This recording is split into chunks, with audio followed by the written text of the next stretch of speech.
বাংলার অন্তপুরে ছোট্ট এক গ্রাম নবচন্দ্রপুর। চারদিকে সবুজ ধানক্ষেত, তালগাছের সারি, কাঁচা রাস্তার উপরে ধুলো উড়ে বেড়ানো ছাগল আর খড়ের গাদার পাশে বসে থাকা বৃদ্ধরা যেন গ্রামের স্বাভাবিক দৃশ্য। শহরের কোলাহল থেকে বহু দূরে, এখানে জীবন চলে বিনয় আর শান্তির ছন্দে। ওই গ্রামেরই এক ছেলে, আরমান। আরমানের বয়স মাত্র 12, কিন্তু তার মনটা ছিল গ্রামের মতোই বিস্তৃত। সে ভোরে উঠে নদীর ঘাটে যেত, ঠান্ডা বাতাসের ছোঁয়ায় চোখ বন্ধ করে দাঁড়িয়ে থাকত কিছুক্ষণ। তারপর মাকে কাজে সাহায্য করত, গরুকে ঘাস দেওয়া, মুরগির খাবার দেওয়া আর ছোট বোনকে স্কুলে যাওয়ার জন্য প্রস্তুত করা।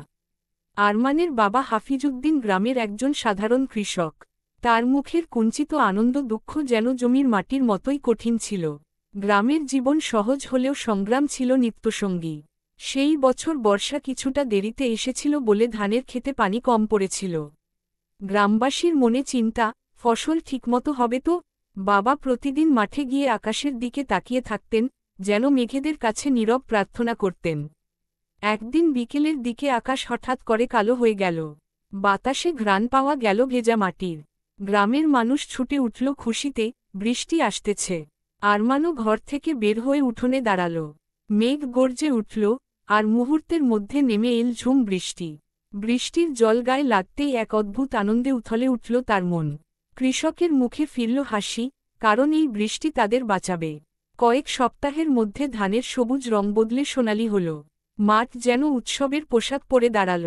ধান কাটার সময় এলে গ্রামের মানুষ একসঙ্গে কাজ করল, কেউ কাস্তে চালাচ্ছে, কেউ আটি বেঁধে মাঠের পাশে রাখছে।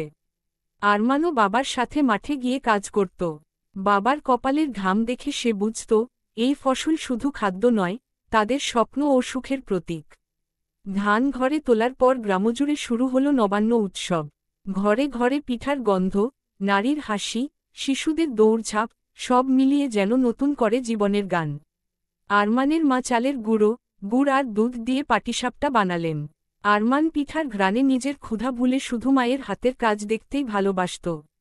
উৎসবের ঠিক পরের সপ্তাহে স্কুলে ছিল বার্ষিক সাংস্কৃতিক অনুষ্ঠান। আরমান প্রথমবারের মতো কবিতা আবৃত্তিতে অংশ নিতে চাইল, কিন্তু তার ভয় ছিল, সবার সামনে দাঁড়িয়ে কি সে পারবে? শিক্ষক তাকে সাহস দিলেন, ভয় পেলে চলবে না আরমান, গ্রাম তোমাদের মতো বাচ্চাদের দিয়েই একদিন বদলাবে। অনুষ্ঠানের দিন এলো। ছোট্ট স্টেজের সামনে গ্রামবাসী জড়ো হয়েছে। আরমান যখন মাইক্রোফোনের সামনে দাঁড়াল, তার হৃদস্পন্দন যেন কানেও শোনা যাচ্ছিল। শিক্ষক চোখের ইশারায় তাকে ভরসা দিলেন। প্রথম লাইন বলতে তার গলা কেঁপে গেল, কিন্তু পরের লাইনেই সে যেন নিজের কণ্ঠের শক্তি খুঁজে পেল। কবিতা শেষ হলে সবাই করতালি দিল। মা বাবার চোখে গর্ব আর আনন্দ দেখে আরমানের বুক ভরে গেল। গ্রামে শুধু আনন্দের গল্পই নেই, আছে সংগ্রামের গল্প। একদিন গ্রামের প্রবাহমান খালটির পানি শুকাতে শুরু করল। লোকজন বুঝল, উজানের দিকে কেউ বাঁধ দিয়েছে। এতে মাছ পাওয়া কমে যাবে, সেচের পানিও কমে যাবে। এতে করে কৃষকদের আবার সমস্যা হবে। গ্রামের মুরব্বীরা আলোচনা করে সিদ্ধান্ত নিলেন, সবাই মিলে খাল পরিষ্কার করবে, বাঁধ খুলে পানি প্রবাহ ফিরিয়ে আনবে। আরমানদের স্কুল ছুটির দিন ছিল। তারাও দৌড়ে খালের পাশে গেল।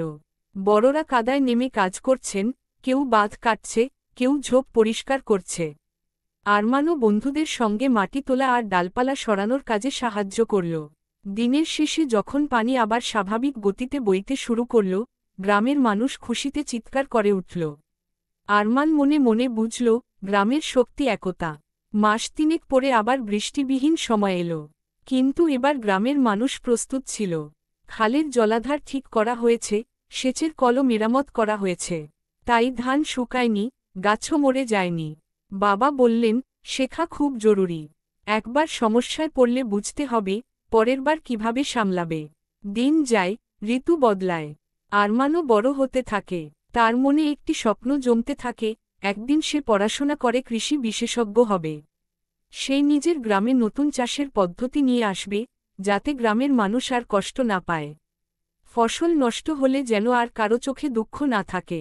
গ্রাম নবচন্দ্রপুর ধীরে ধীরে আরও উন্নত হতে থাকে, কিন্তু তার মাটির গন্ধ, মানুষের ভালোবাসা, সহযোগিতার মন, এগুলো কখনো বদলায় না।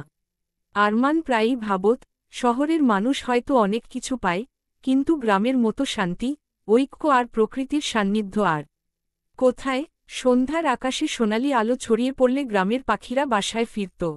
আরমান উঠোনে দাঁড়িয়ে আকাশ দেখত। চারপাশে শোনাত গরুর ঘণ্টাধ্বনি, বাঁশবাগানের বাতাস, দূরের মসজিদের আজান। তার মনে হতো, এই গ্রামই তার জীবনের সুখের ঠিকানা। এভাবেই গ্রামের প্রতিটি দিন যেন গল্প হয়ে বয়ে যায়, কখনো আনন্দের, কখনো সংগ্রামের, আর সবশেষে আশা আর ভালোবাসার রঙে রঙিন।